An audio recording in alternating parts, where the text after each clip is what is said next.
Good morning, dear students. Welcome to this online lecture. I am Mr. Rahul Pawar. In today's lecture, we are going to study the first example on the topic underwriting of shares. In the previous lecture, we started with this particular topic, which is book building and underwriting of shares. And in the previous lecture, first of all, we studied what is the meaning of book building. Nextly, we studied what is the process of book building. After that, we studied the concept of underwriting of shares, and at the end of previous lecture, we studied the different provisions of Companies Act relating to underwriting of shares. पाठीमागच्या लेक्चरमध्ये आपण book building and underwriting हा नवीन topic सुरू केलेला आहे.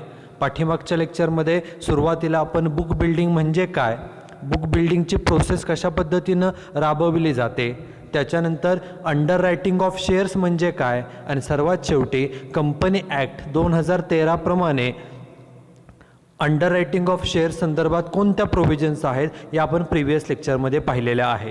आजच्या या लेक्चरमध्ये आपण अंडररायटिंग ऑफ शेअर्स या प्रॅक्टिकल पार्टवरती जे फर्स्ट एक्झाम्पल आहे ते एक्झाम्पल आपण पाहणार आहोत.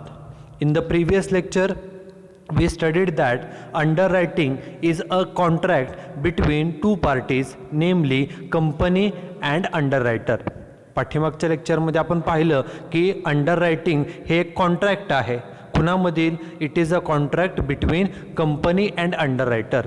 एखादी कंपनी आणि अंडररायटर्स मीन्स एजंट ह्या दोघांमधील कॉन्ट्रॅक्ट आहे. हे कॉन्ट्रॅक्ट कशासाठी केलं जातं तर whenever any company wants to raise the capital by issuing the shares. ज्या वेळेला एखाद्या कंपनीला शेअर्स इश्यू करून कॅपिटल उभारायचं असतं, कॅपिटल गोळा करायचं असतं, त्यावेळेला ते जे शेअर्स आहेत ते शेअर्स विकण्याची जबाबदारी हे अंडररायटर्स घेत असतात. Who are the underwriters? Underwriters are the agents who takes the responsibility of selling the shares on behalf of the company. And for their work, the underwriters gets the remuneration in the form of underwriting commission. हे जे agents असतात ज्यांना अंडररायटर्स असं म्हटलं जातं, हे अंडररायटर्स हे agents कंपनीचे शेअर्स विकण्याची जबाबदारी घेतात, कंपनीला शेअर्स विकून देतात, कंपनीला पैसे मिळवून देतात आणि त्या बदल्यात त्यांना कमिशनच्या स्वरूपामध्ये त्यांना मोबदला हा मिळत असतो. Now let's start with the example on this particular topic. This is first example, so read the example carefully. P Limited is established on 1st January 2016. This is the first sentence of this example, and in this sentence it is mentioned that the name of the company is P Limited and it is established, it is incorporated on 1st January 2016. कंपनीचं नाव P Limited आहे आणि कंपनीची स्थापना ही 1 जानेवारी 2016ला झालेली आहे. पुढे काय सांगितले? It issued a prospectus inviting applications for 20,000 equity shares of ₹10 each. कंपनीनं प्रॉस्पेक्टस इश्यू केलं कशासाठी? Inviting applications for 20,000 equity shares of ₹10 each. म्हणजे कंपनीनं 20,000 shares equity shares of ₹10 each, ₹10चा एक शेअरप्रमाणे 20,000 शेअर्स कंपनीने विकायला काढलेले आहेत. किती शेअर्स विकायला काढलेले आहेत तर 20,000 इक्विटी शेअर्स, आणि एक शेअर कितीचा आहे? ₹10चा शेअर आहे. These shares were fully underwritten by ABC as follows. Okay, हे जे 20,000 शेअर्स विकायला काढलेले आहेत हे शेअर फुल्ली अंडररिटन म्हणजे अंडररायटर्स आहेत कोण कोण? A, B आणि C या तिन्ही अंडररायटर्सने मिळून हे शेअर्स विकण्याची जबाबदारी अंडररिटन फुल्ली पूर्ण जबाबदारी घेतली. किती शेअर्स विकायला काढले होते कंपनीनं? 20,000. बघा काय सांगितलं आहे, एने किती शेअर्स घेतले विकायसाठी तर 10,000. Means A has taken responsibility for selling 10,000 shares on behalf of the company. कंपनीच्या वतीने त्याने 10,000 शेअर्स विकण्याची जबाबदारी घेतलेली आहे. Whether in case of B he has taken responsibility for selling 6,000 shares on behalf of the company. कंपनीच्या वतीनं 6,000 shares विकण्याची जबाबदारी त्या बीनं घेतलेली आहे. And in case of C has taken the responsibility for selling the 4,000 shares. A, B and C, these are the underwriters and these underwriters have taken the responsibility of selling these number of shares. एवढे shares विकण्याची जबाबदारी या अंडररायटर्सने घेतलेली आहे. ही जी जबाबदारी आहे याला अकाउंटिंगच्या भाषेमध्ये ग्रॉस लायबिलिटी असं म्हटलं जातं. Means it is there liability to sell 10,000 shares, 6,000 shares and 4,000 shares. Okay, जे अंडररायटर्स असतात त्यांनी किती शेअर्स विकण्याची जबाबदारी घेतलेली जी आहे त्याला ग्रॉस लायबिलिटी असं म्हटलं जातं. ज्यावेळेला आपण एक्झाम्पल सॉल्व करणार आहोत तेव्हा या जे काय क्वांटिटी आहे हे आपल्याला लागणार आहे. पुढं काय सांगितलं बघा, applications were received for 16,000 shares. Okay, कंपनीला ॲप्लिकेशन किती मिळाले? एकूण ॲप्लिकेशन मिळाले 16,000 शेअर्ससाठी एकूण ॲप्लिकेशन्स. ओके, विकायला शेअर्स किती काढले होते? शेअर्स विकायला काढले होते 20,000, परंतु ॲप्लिकेशन फक्त 16,000च आले, म्हणजे ॲप्लिकेशन कमी आले. विकायला काढले शेअर्स 20,000 परंतु ॲप्लिकेशन आले 16,000, म्हणजे ॲप्लिकेशन 4,000ने कमी आले. आता ह्या 16,000 जे ॲप्लिकेशन्स आले त्यापैकी out of which the marked applications wear as follows. या 16,000पैकी मार्कड ॲप्लिकेशन, आता हा प्रश्न किंवा हा शब्द नवीन आहे, मार्कड ॲप्लिकेशन. जो अंडररायटिंग ऑफ शेअर्स हा जो आपला टॉपिक आहे यामध्ये जे ॲप्लिकेशन्स असतात हे ॲप्लिकेशन्स दोन प्रकारचे असतात. एक म्हणजे जे ॲप्लिकेशन्स अंडररायटर थ्रू येतात त्या ॲप्लिकेशन्सला मार्कड ॲप्लिकेशन्स असं म्हटलं जातं.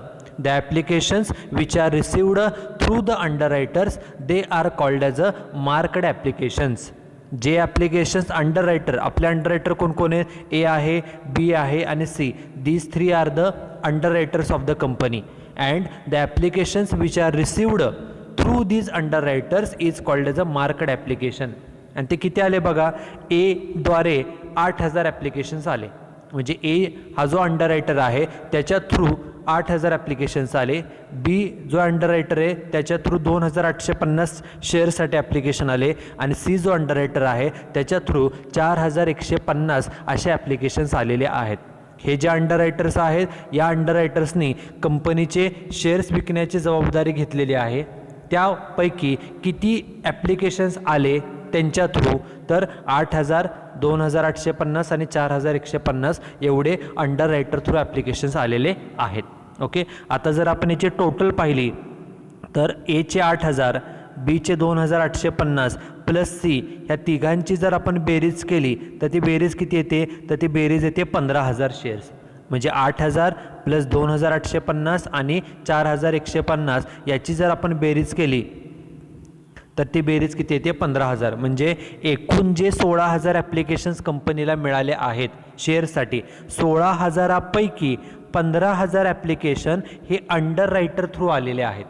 जे ॲप्लिकेशन्स, पुन्हा एकदा बघा, जे ॲप्लिकेशन्स अंडररायटर थ्रू येतात त्याला मार्कड ॲप्लिकेशन्स असं म्हटलं जातं. The applications which are received through the underwriters, they are called as a marked applications.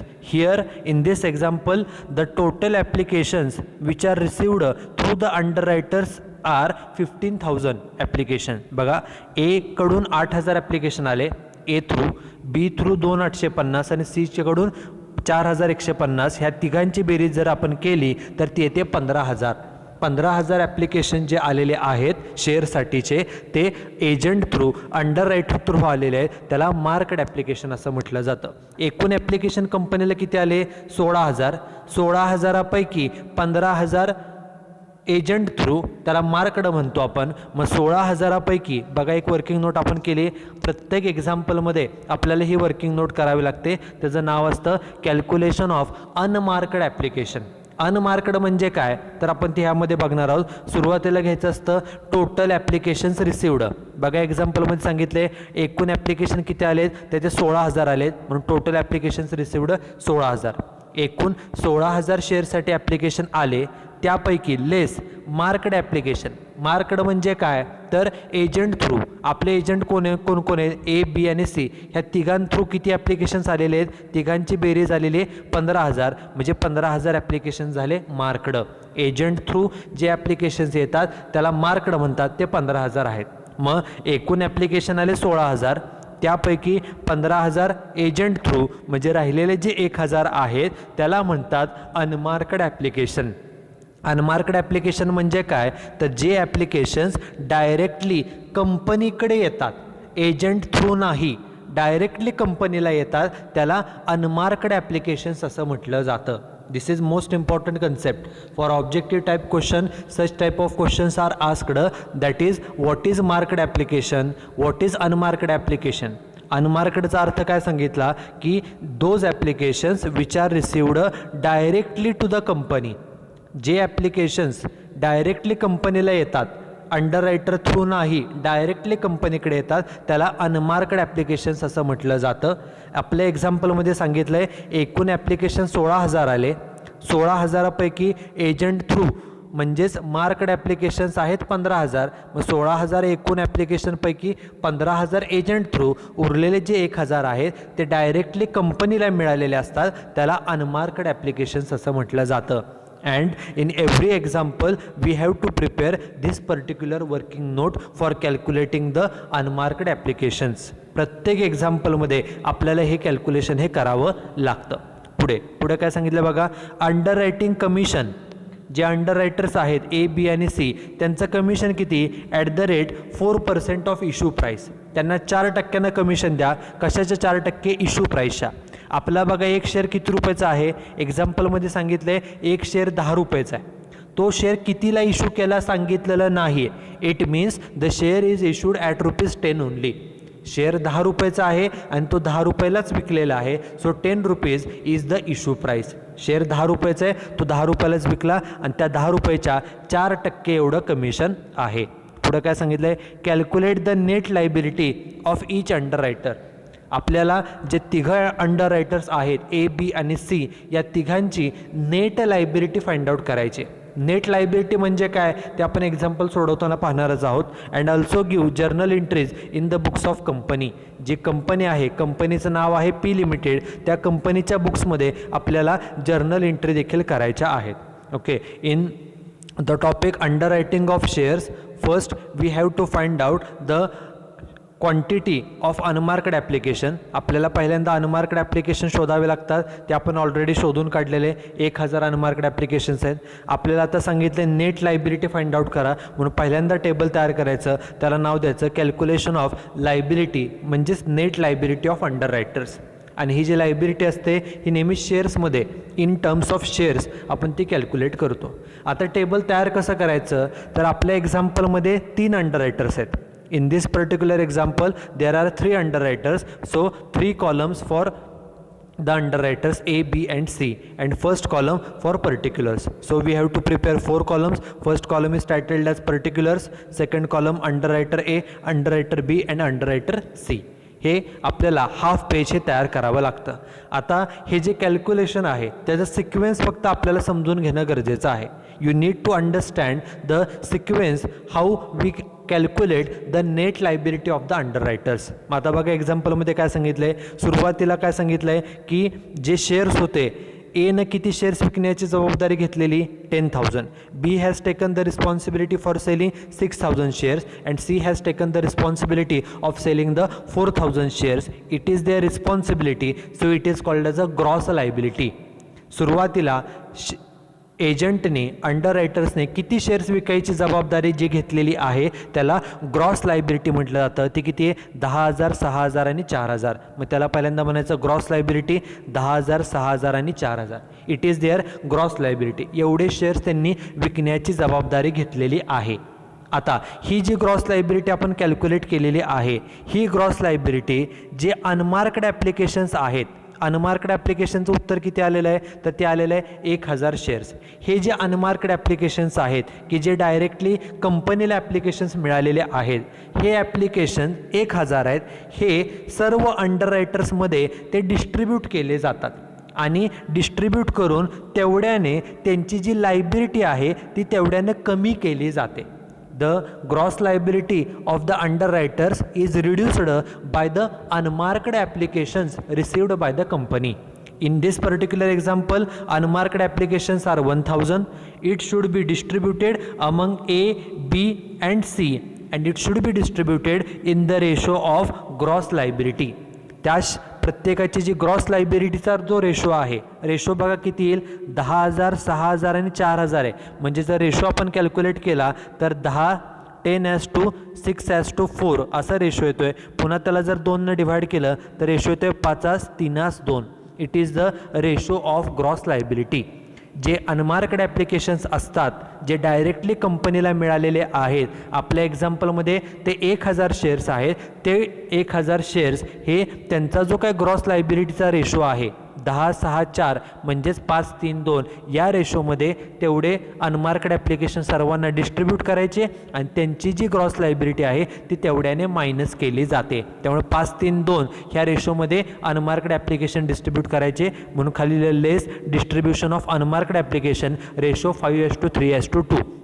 Shares किती आहेत आपले 1,000. मग हे जे 1,000 शेअर्स आहेत बघा, 1,000 शेअर्स डिवायडेड बाय रेशो आहे 5:3:2 म्हणजे बेरीज झाली 10 डिवायडेड बाय 10 करा आणि गुणिले 5 गुणिले 3 आणि गुणिले 2 5:3:2 ह्या रेशोमध्ये वाटलं. पहिल्याला मिळाले 500, दुसऱ्याला 300 आणि शेवटचा जो आहे सी त्याला किती मिळाले 200.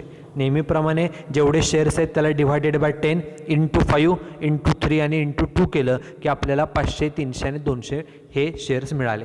त्यामुळे नेट लायबिलिटी फाइंड आउट करताना पहिली स्टेप असते ग्रॉस लायबिलिटी. प्रत्येक एजंटने किती लायबिलिटी घेतली, किती रिस्पॉन्सिबिलिटी घेतली त्याला ग्रॉस लायबिलिटी म्हणायचं.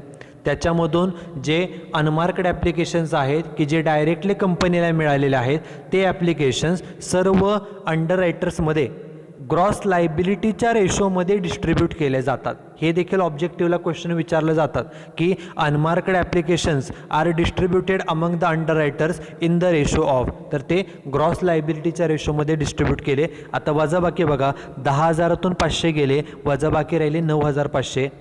6,000तून 300 गेले, वजाबाकी 5,700. 4,000तून 200 गेले, वजाबाकी किती 3,800. It is टायटल्ड as a remaining liability. म्हणजे या अंडररायटर्सची आता एवढी लायबिलिटी शिल्लक आहे, एवढी जबाबदारी आहे. त्यांनी 10,000 शेअर्स विकायला घेतले होते, जबाबदारी घेतलेली, पण त्यातून 500 रुपयानं लायबिलिटी कमी केली. त्यांची आता लायबिलिटी आहे 9,500 शेअर्स विकण्याची, एवढी जबाबदारी आहे. आता ॲक्च्युली त्यांनी शेअर्स किती विकले याच्याशी कम्पेअर करायचं. म्हणून खाली घ्यायचं ॲक्च्युअल ॲप्लिकेशन्स रिसिव्ड. म्हणजे ए थ्रू, बी थ्रू आणि सी थ्रू किती ॲप्लिकेशन्स आले बघा. ए थ्रू ॲप्लिकेशन्स आलेले आहेत 8,000 म्हणून लिहिलं ॲक्च्युअल ॲप्लिकेशन्स रिसिव्ड 8,000. मग आता इथंच लगेच कॅल्क्युलेशन बघूया. एची रिस्पॉन्सिबिलिटी किती होती 9,500ची.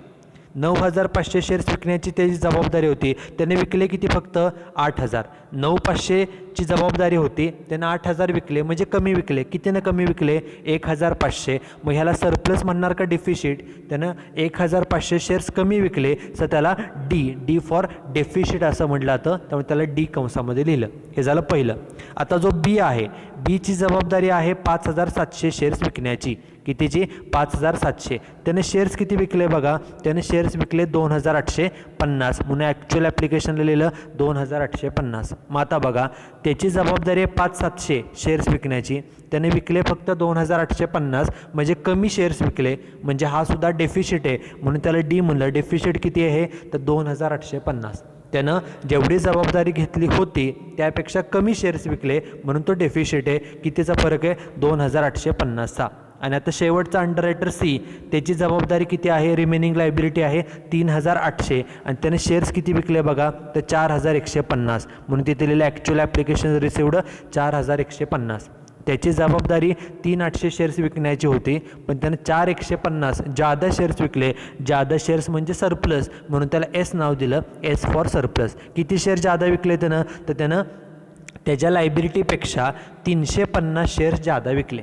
350 शेअर्स हे जादा विकले म्हणून 350 आणि ब्रॅकेटमध्ये एस फॉर सरप्लस असं म्हटलेलं आहे.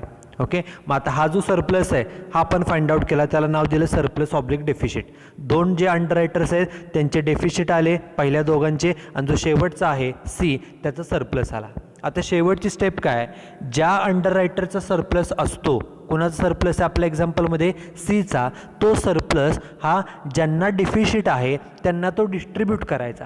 आणि कोणत्या रेशोमध्ये डिस्ट्रीब्यूट करायचा, जे अंडररायटर शिल्लक आहेत ज्यांना डेफिशिट आहे, कोणाकोणाला डेफिशिट आहे, एला आणि बीला. मग ए आणि बीचा रेशो किती आहे, तर ए आणि बीचा रेशो मगाशी आपण कॅल्क्युलेट केला बघा, तिघांचा रेशो 5:3:2 होता. मग पहिल्या दोघांचा किती, दोघांचा रेशो येणार आहे 5:3, बरोबर. पहिल्या दोघांचा रेशो किती, 5:3. या 5:3 या रेशोमध्ये ज्याचा सरप्लस आहे, कुणाचा सरप्लस आहे आपल्या एक्झाम्पलमध्ये, फक्त सीचा, तो बाकीच्या दोघांमध्ये डिस्ट्रीब्यूट करायचा. आणि डिस्ट्रीब्यूट करायचं म्हणजे तेवढ्यानं त्यांची जबाबदारी लायबिलिटी कमी करायची, म्हणून less distribution of surplus of C to A and B in the ratio 5:3. मग बघा सीचं सरप्लस किती आहे, 350 होता, तो त्यातनं मायनस करा. त्याचे जे जादा आहे त्याच्याकडे सरप्लस आहे तो त्याकडून काढून घ्या आणि तो ह्या दोघांना वाटा. मग 350 जे आहे ते 5:3 मध्ये वाटले, 5:3 म्हणजे 5 आणि 3 8, 350 भागिले 8 हिस्से केले, एक हिस्सा मिळेल, गुणिले 5 केलं 219 मिळेल. ओके, गुणिले 3 केलं, 3 हिस्साचे किती येतील, 131. जे सरप्लस शेअर्स आहेत ज्या अंडररायटरचे त्याच्याकडून ते काढायचे अकाउंटिंग पुरतं आणि ते ज्यांच्याकडे डिफिशिट आहे त्यांना ते डिस्ट्रीब्यूट करायचे. त्याप्रमाणे 219 एला मिळाले आणि बीला किती मिळाले तर 131. आणि आता ते मायनस करून जी काही वजाबाकी येईल त्याला नेट लायबिलिटी असं म्हटलं जातं. मग आता नेट लायबिलिटी किती येईल बघा, पहिला जो अंडररायटर आहे एचा डिफिशिट 1500, म्हणजे त्याचे 1500 शेअर्स त्यानं कमी विकलेत, परंतु 1500मधून हे 219 जो सरप्लस सीचा मिळाला त्यामुळे त्याचा डेफिशिट कमी होईल. 1500तनं 219 गेले, लायबिलिटी शिल्लक किती राहिली 1281. म्हणजे 1281 शेअर्स एवढे शिल्लक आहेत. आणि आपण कालच्या लेक्चरमध्ये पाहिलं की जर काही शेअर्स शिल्लक राहिले तर ते शेअर्स त्या अंडररायटरने स्वतः परचेस करायचे असतात. Okay, the remaining shares has to be purchased by the underwriter. त्यामुळे एनं 1281 शेअर्स खरेदी केले पाहिजेत. बीचं बघा, बीचा डेफिशिट 2850 होता, बरोबर. त्यामधून सीचा जो सरप्लस मिळाला 131, तेवढ्यानं त्याचं डेफिशिट कमी होईल. 2850मधून 131 गेले, वजाबाकी राहिली 2719. म्हणजे एवढे शेअर्स हा जो कोण बी अंडररायटर आहे त्यानं खरेदी केले पाहिजेत. त्यानं जबाबदारी घेतलेली परंतु त्याला कमी शेअर्स विकता आले, त्यामुळे राहिलेले शेअर हे त्यानं विकले, स्वतः खरेदी केले पाहिजेत. हे झालं बीचं. आणि सीचं जर पाहिलं, सीनं जेवढी जबाबदारी घेतलेली होती त्याच्यापेक्षा त्यानं जादा शेअर्स विकलेले आहेत. त्याला सरप्लस होता 350 आणि तो सरप्लस आपण बाकीच्यांना डिस्ट्रीब्यूट केला, त्यामुळे 350मधून 350 गेले, त्याची लायबिलिटी नील आहे. नील म्हणजे त्यानं आता कंपनीचं कोणताही शेअर्स खरेदी करण्याची आवश्यकता नाही, कारण त्यानं त्याचं काम पूर्ण केलेलं आहे. जेवढे त्याने ॲप्लिकेशन्स, जेवढी रिस्पॉन्सिबिलिटी घेतली होती त्याच्यापेक्षा जादा शेअर्स त्याने विकले. जे जादाचे सरप्लस होता तो बाकीच्यांना डिस्ट्रीब्यूट केलेला आहे, त्यामुळे त्याची आता जबाबदारी कोणतीही नाही शेअर्स खरेदी करण्याची. Okay, so this is how we have to calculate the net liability of the underwriters. In all the examples, we have to find out the net liability in this format only. प्रत्येक एक्झाम्पलमध्ये याच फॉर्मॅटप्रमाणे आपल्याला अंडररायटरची net liability find out करावी लागते. Okay, ही net liability find out करून आपल्याला काय मिळालं तर ए अंडररायटर जो आहे त्यानं 1281 शेअर्स खरेदी केले पाहिजेत, कारण त्याला सगळे शेअर्स विकता आले नाहीत. त्याने जेवढी जबाबदारी घेतली होती त्यामुळे उरलेले जे 1281 शेअर्स आहेत, आपलं एक शेअर कितीचा आहे, आपलं एक शेअर आहे 10 रुपयाचा. बघा मागं सांगितलं एक शेअर कितीचा आहे 10 रुपयाचा आहे. मग 1281 शेअर्स 10 रुपयेप्रमाणे त्यानं 12,810 रुपयाचे शेअर कंपनीकडून खरेदी केले पाहिजेत. पुढे जो दुसरा अंडररायटर आहे बी, त्यानं 2,719 रुपयाचे शेअर्स खरेदी केले पाहिजे, 2,719 शेअर्स खरेदी केले पाहिजे. एक शेअर कितीचा आहे 10 रुपयाचा आहे. आणि जो शेवटचा अंडररायटर आहे त्यानं सर्व शेअर्स विकले, त्यामुळे त्याची जबाबदारी आता काहीही नाही, त्यानं कोणतेही शेअर्स खरेदी करायचे नाही आहे. त्यामुळे शेअर्स खरेदी फक्त कोणी करायचे आहेत बघा तर एनं आणि बीनं. आता जर्नल एंट्री करायच्या आहेत. जर्नल एंट्री कुणासाठी करायच्या आहेत, जर्नल एंट्री करायच्या आहेत कंपनीच्या बुक्समध्ये. So in the books of P limited journal entry. Journal एंट्रीचा नेहमीचा format date, particular, LF, debit amount आणि क्रेडिट अमाऊंट. आता ज्या एंट्रीज करायच्या असतात, एंट्री फक्त 3 प्रकारच्याच आहेत. त्यातली जी पहिली एंट्री असते ती एंट्री करायची की कोणत्या अंडररायटरनी शेअर्स खरेदी करायचे आणि त्या शेअर्सचे कंपनीला किती रुपये मिळणार आहेत. जर आपण इथं केअरफुली पाहिलं, ए अंडररायटरने कंपनीचे 1281 शेअर्स खरेदी केले पाहिजेत, कारण की एला आणि बीला त्यांनी जेवढी जबाबदारी घेतली होती तेवढे शेअर्स काही विकता आले नाहीत, त्यामुळे 1281 शेअर्स एनं खरेदी करायचे आणि बीनं 2719 शेअर्स खरेदी करायचे. हे अंडररायटरनी शेअर खरेदी करायचे, म्हणजे पैसे कुणाला मिळतील शेअर्सचे? कंपनीला. आपण आता एंट्री करतोय कंपनीच्या बुक्समध्ये. आपण कंपनी आहोत असा विचार करा. आपण कंपनी आहोत आणि आपले जे अंडररायटर्स आहेत ए आणि बी, त्यांनी उरलेले जे शेअर्स आहेत ते ए आणि बी खरेदी करणार आहेत. म्हणजे आपल्या कंपनीला एकडून पैसे येणं आहे आणि आपल्या कंपनीला बीकडून पैसे येणं आहे. पैसे येणं आहे म्हणजे ती आपली असेट आहे आणि आपण असेटला नेहमी डेबिट देतो. कुणाकडून पैसे येणं आहे? एकडून पैसे येणं आहे म्हणून ए अकाउंटला डेबिट. बीकडून पैसे येणं आहे म्हणून बी अकाउंटला डेबिट. आता किती येणं आहे बघा, एकडून 1281 शेअर्स म्हणून बघा कंसात दिलं 1281 शेअर्स आणि एक शेअर 10 रुपयाचा, असे एकडून 12,810 रुपये येणं आहे. बीकडून पाहिलं 2,719 शेअर्स, एक शेअर 10 रुपयाचा, असे त्याकडून 27,190 रुपये येणं आहे. पैसे येणं आहे. पैसे येणं म्हणजे आपली असेट आणि आपण असेटचा बॅलन्स हा डेबिट असतो, त्यामुळे त्या एला डेबिट दिलं, बीला डेबिट दिलं, कारण त्यांच्याकडून पैसे येणं आहे. ओके, म्हणून त्यांना दिलं डेबिट. आता क्रेडिट कशाला द्यायचं? एकडून जे पैसे येणार आहेत, बीकडून जे पैसे येणार आहेत, हे कशाचे येणार आहेत? तर हे पैसे शेअर्सचे येणार आहेत. शेअर्सचे पैसे, ते शेअर्स खरेदी करणार. शेअर्स त्यांनी खरेदी केले म्हणजे ते झालं कंपनीचं शेअर कॅपिटल. आपण 11वीपासून शिकलो आहे, कॅपिटल हे नेहमी आपली लायबिलिटी असते आणि लायबिलिटीचा बॅलन्स हा क्रेडिट असतो, म्हणून शेअर कॅपिटल दिलं क्रेडिट टू शेअर कॅपिटल. आता बेरीज किती येईल बघा, तर एनं खरेदी करायचे 1281 आणि बीनं खरेदी करायचे 2719. ह्या दोन्हींची बेरीज येते 4000 शेअर्स 10 रुपयेप्रमाणे किती रुपये? 40,000. ह्या दोघांकडून मिळून 40,000 रुपये कॅपिटलची येणं आहे, म्हणून त्याला म्हणलं to share capital. and narration being shares to be taken, shares to be purchased by the underwriters. अंडररायटर्सने एवढे शेअर्स खरेदी करायचे आहेत, त्यांच्याकडून एवढे पैसे येणं आहे, पैसे येणे म्हणून त्याला डेबिट दिलं. A account debit, B account debit to share capital account. This is first journal entry. आता सेकंड जर्नल एंट्री काय करायचे असते, तर हे जे ए बी आणि सी आहेत, हे तिघं अंडररायटर्स आहेत, या तिघांना कंपनीनं कमिशन द्यायचं असतं. कमिशन हा कंपनीसाठीचा खर्च आहे, बरोबर. एजंटला कमिशन देणं हा कंपनीसाठी खर्च आहे. खर्च आपण 11वीपासून शिकलो आहे, debit the expenses and losses. खर्चाला डेबिट द्या. अंडररायटिंग कमिशन खर्च आहे म्हणून underwriting commission account debit. Okay, कमिशनला डेबिट दिलं. आता डेबिट किती रुपयाने द्यायचं बघा, तर त्यांनी शेअर्स किती विकण्याची जबाबदारी घेतली तिघांनी मिळून 20,000च्या 20,000. एक शेअर कितीचा आहे? 10 रुपयाचा. मग 20,000 गुणिले 10 म्हणजे 2 लाखाचे शेअर्स आहेत आणि ह्या 2 लाखाच्या किती टक्के कमिशन आहे? 2 लाखाच्या 4%. 2 लाखाच्या 4% जर कॅल्क्युलेशन केलं तर ते तर 8,000 रुपये. एकूण 8,000 रुपये कमिशन देणं आहे. आता प्रश्न येतो की एक्झाम्पलमध्ये तर सांगितलं आहे की त्या सर्व शेअर होल्डर्स जे अंडररायटर्स आहेत त्यांना सर्व शेअर्स विकता आले नाहीत. काही जणांनी कमी शेअर विकले, एकानं फक्त जादा शेअर्स विकले, पण तरी देखील त्यांनी जेवढे शेअर्स विकण्याची जबाबदारी घेतलेली आहे त्या सर्व शेअर्सचं कमिशन त्यांना दिलं जातं. कारण की जे शिल्लक शेअर्स आहेत, उरलेले शेअर्स आहेत, जे आपण मगाशी नेट लायबिलिटी कॅल्क्युलेट करताना फाइंड आउट केले, ते सुद्धा शेअर त्या अंडररायटरलाच खरेदी करावे लागतात. त्यामुळं सर्व शेअर्स त्यांनी जेवढी जबाबदारी घेतलेली आहे त्या सर्वाचं कमिशन कॅल्क्युलेट करून ते त्यांना दिलं जातं. शेअर्स त्यांनी लोकांना विकले काय किंवा त्यांनी स्वतः खरेदी केले काय, कंपनीचे सगळे शेअर्स विकले गेले, त्यामुळे सर्व शेअर्सचं कमिशन जे कॅल्क्युलेट केलं जाईल ते त्या अंडररायटर्सला दिलं जातं. आपल्या एक्झाम्पलमध्ये सांगितलं आहे की एकूण 20,000 शेअर्स विकायला काढलेले होते, 20,000. ओके, आणि ते सगळे शेअर त्या अंडररायटरने विकण्याची जबाबदारी घेतली. 20,000 शेअर, एक शेअर 10 रुपयाचा, प्रमाणे 2 लाखाचे शेअर्स होते आणि त्या 2 लाखाच्या 4% कमिशन सांगितलं. 2 लाखाच्या 4% म्हणजे 8,000 रुपये झालं कमिशन, बरोबर. 2 लाखाच्या 4% किती झालं कमिशन? 8,000 रुपये. So underwriting commission account debit 8,000. आता डेबिट दिलं कमिशनला. हे कमिशन कुणाला द्यायचं आहे, तर कमिशन द्यायचं एला, कमिशन द्यायचं बीला, कमिशन द्यायचे सीला.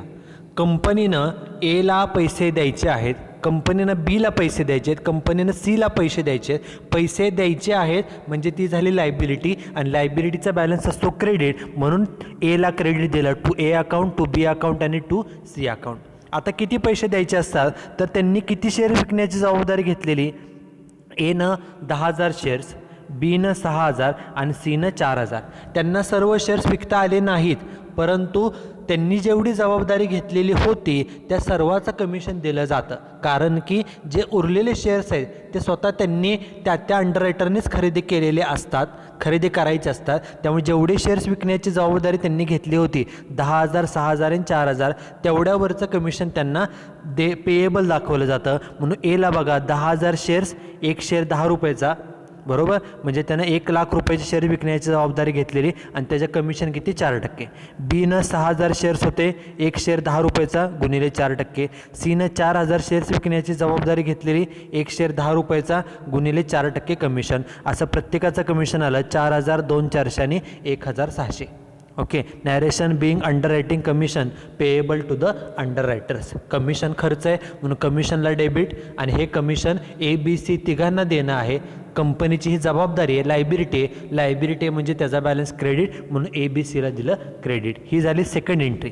आता जी तिसरी एंट्री करायची आहे ती करायची आहे फायनल पेमेंटची.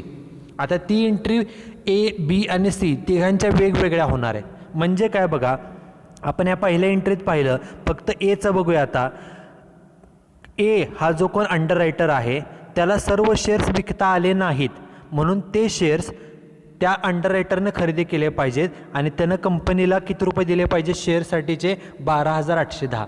म्हणजे कंपनीच्या दृष्टीने विचार केला तर कंपनीला एकडून किती येणं आहे, 12,810 रुपये येणं आहे. केअरफुली बघा, एकडून 12,810 रुपये कंपनीला येणं आहे. किती, 12,810. आणि ह्या दुसऱ्या एंट्रीमध्ये दिसतंय की एला किती देणं आहे कंपनी, तर 4,000 रुपये देणं आहे कमिशनचे. मग आता येणं आहे आणि देणं आहे ह्या एकमेकांचं ॲडजस्ट केलं जातं. म्हणजे कसं करायचं बघा, एकडून येणं आहे 12,810 एवढं येणं आहे आणि त्याला आपण द्यायचे 4,000. मग ते 4,000 त्यातनं ॲडजस्ट करा. मग ह्या 12,810 मधून 4,000 जर वजा केले तर हातात किती वजाबाकी राहते, 8,810 रुपये वजाबाकी राहील. 12,810 मधून 4,000 जर वजा केले तर वजाबाकी राहते 8,810. आता सांगा, एवढे पैसे कंपनीला येणं आहेत का कंपनी देणं आहे, तर साधं सिंपल आहे. कंपनीला 12,000 येणं होतं, 12,810 एवढं येणं होतं, म्हणजे येण्याची रक्कम मोठी आणि देणं फक्त 4,000 होतं. त्यामुळे शिल्लक रक्कम आहे 8,810 रुपये. एवढे पैसे कंपनीला मिळणार आहेत. आपण एंट्री कंपनीच्या पुस्तकात करतोय, आपण कंपनी आहोत, आपल्याला कंपनीला 8,810 रुपये एकडून येणार आहेत. पुढची एंट्री करायची, तेवढे पैसे आले किती, 8,810. म्हणून पुढची एंट्री केली, कॅश अकाउंट डेबिट 8,810. पैसे आले म्हणून कॅश अकाउंट डेबिट, आणि कुणाकडून आले, एकडून, म्हणून टू ए अकाउंट 8,810. एकडून पैसे आले म्हणून टू ए अकाउंट, बीकडून पैसे आले असते तर टू बी अकाउंट. एला क्रेडिट का दिलं, कारण ए हा व्यक्ती आहे, कंपनीला जे पैसे मिळाले ते एनं दिलेले, म्हणजे ए हा गिव्हर आहे. पर्सनल अकाउंटचा नियम क्रेडिट द गिव्हर, जो देणार असेल त्याला क्रेडिट द्या, म्हणून एला दिलं क्रेडिट. आता हे 8,810 कशी कॅल्क्युलेट केले, मगाच्या प्रमाणे 12,810 रुपये जे पहिली एंट्री आहे, एवढे कंपनीला पैसे येणे आहेत एकडून, आणि देणं किती आहे 4,000, ते त्यातनं फक्त मायनस केले, आपल्याला पैसे 8,810 रुपये कंपनीला मिळाले. Okay. Narration being amount received from underwriter A after adjusting the commission. हे झालं एचं. आता जसं एचं कॅल्क्युलेशन केलं तसंच बीचं पण करायचं. त्यासाठी जर्नल एंट्री बघा. पहिली जर्नल एंट्री काय सांगते की बीला सुद्धा सगळे शेअर खरेदी करता आले नव्हते, सर्व शेअर विकता आले नव्हते. त्यामुळे राहिलेले जे 27,190चे शेअर्स आहेत हे बीनं खरेदी करायचे होते. उरलेले शेअर म्हणजे 27,190 रुपये कंपनीला येणं आहे, बरोबर. हे पैसे बीकडून येणं आहे, किती 27,190 एवढं कंपनीला येणं आहे. येणं हे मोठी रक्कम आहे 27,190, आणि बीला कमिशन किती द्यायचे, 2,400. मग ते कमिशन त्यातनं ॲडजस्ट करा. 27,190 जे त्या बीकडून येणं आहे कंपनीला, त्यामधून हे 2,400 वजा करा. मग जे राहिलेले पैसे फक्त घ्यायचे. पैसे आले म्हणून कॅश अकाउंट डेबिट किती आले बघा, तर 1 मिनिट 27,190 रुपये येणं होते बीकडून 27,190. त्यातून कमिशन त्याचं जे काय आहे बीचं 2,400 तेवढं फक्त मायनस करा. 2,400 मायनस केले म्हणजे राहिले किती 24,790 रुपये. म्हणजे एवढे पैसे बीकडून कंपनीला येणं आहे आणि ते पैसे आले म्हणून कॅश अकाउंट डेबिट आणि कुणाकडून आलेत बीकडून म्हणून to B account 24,790. Narration being amount received from B after adjusting the commission. पहिली एंट्री जी आहे ती एंट्री आहे त्या शेअर होल्डरकडून हे जे कोण एजंट्स आहेत अंडर रायटर्स आहेत ए आणि बी यांच्याकडून किती रुपये कंपनीला येणं आहे. त्यांच्याकडून काय येणं आहे कारण त्यांना सर्व शेअर्स विकता आले नाहीत. त्यामुळे उरलेले शेअर हे स्वतः अंडर रायटरने खरेदी करायचे असतात. त्यामुळे त्या शेअरचे पैसे कंपनीला येणं आहे त्या अंडर रायटरकडून. एवढे पैसे येणं होते. ओके, त्यामधून फक्त जे त्यांचं कमिशन आहे ते तेवढं मायनस केलं आणि उरलेले पैसे त्या एजंटकडून कंपनीला मिळाले पैसे मिळाले म्हणून cash account debit to A account आणि टू बी अकाउंट. हे 2 अंडर रायटर झाले. आता जो तिसरा अंडर रायटर आहे सी, त्या सीनं सर्व शेअर्स विकले होते त्यामुळे सीकडून कंपनीला काही येणं नाही. या पहिल्या एंट्रीमध्ये कुठेही सी नाही आहे. दुसऱ्या एंट्रीमध्ये काय दिसतं तर कमिशनचे सीला किती पैसे द्यायचे. सीला पैसे द्यायचे आहेत 1,600. सीनं सर्व शेअर विकले त्याच्यासाठी त्याला कमिशन किती द्यायचे 1,600. मग 1,600 त्याला द्यायचे ते त्याला पैसे देऊन टाका. सीला पैसे दिले, कंपनीनं पैसे दिले कुणाला सीला, म्हणजे सीला पैसे मिळाले म्हणून सी अकाउंट डेबिट 1,600 आणि कंपनीनं पैसे दिले म्हणजे आपल्याकडचे कंपनीकडचे पैसे गेले म्हणून टू कॅश अकाउंट 1,600. हे कशाचे पैसे दिलेत अंडर रायटिंग कमिशनचे म्हणून narration being underwriting commission paid to सीला अंडर रायटिंग कमिशन पेड केलं. इथं आपल्याला मायनस वगैरे काय करावं लागलं नाही कारण सीकडून कोणत्याही कंपनीला येणं नाही. सीनं त्याची जेवढी जबाबदारी होती तेवढे सर्व शेअर्स विकले होते. त्यामुळे पहिल्या या जर्नल एंट्रीमध्ये कुठेही सी नाही आहे. दुसऱ्या एंट्रीमध्ये फक्त दिसतंय की सीला कमिशनचे 1,600 रुपये द्यायचे आहेत. ते 1,600 त्याला दिले, पैसे दिले सीला म्हणजे सीला पैसे मिळाले. सी हा रिसिव्हर, पर्सनल अकाउंटचा नियम डेबिट द रिसिव्हर. जो रिसिव्हर असेल त्याला डेबिट द्या म्हणून सी अकाउंटला डेबिट आणि पैसे गेले म्हणून to cash account 1,600. Okay, so these are the 3 types of journal entries which we have to make in the books of the company. कंपनीच्या बुक्समध्ये या 3 एंट्री कराव्या लागतात. पहिली एंट्री जी असते ती एंट्री असते की उरलेले जे शेअर्स आहेत ते शेअर्स अंडर रायटरने खरेदी करायचे आणि कंपनीला त्या बदल्यात किती रुपये येणं आहे अंडर रायटरकडून. ही पहिली एंट्री. दुसरी एंट्री करायची असते under writing commission payable, commission किती देणं आहे कंपनी अंडर रायटरला, ही दुसरी एंट्री. आणि तिसरी एंट्री करायची असतात अंडर रायटरला फायनल सेटलमेंट, त्यांना फायनल पैसे द्यायचे किंवा त्यांच्याकडून फायनल पैसे येतील आणि ती एंट्री प्रत्येक अंडर रायटरची ही सेपरेट केली जाते. Okay, so these are the journal entries in the books of the company. Okay, in this particular lecture we studied the first example on the computation of unmarked applications. After that we studied how to calculate the net liability of the underwriters, and just we have studied the journal entries in the books of the company. Okay, so this is it with this particular lecture. You should write down this example and solution in your notebook. In the next lecture we will see the another example on this particular topic. Okay, thank you very much.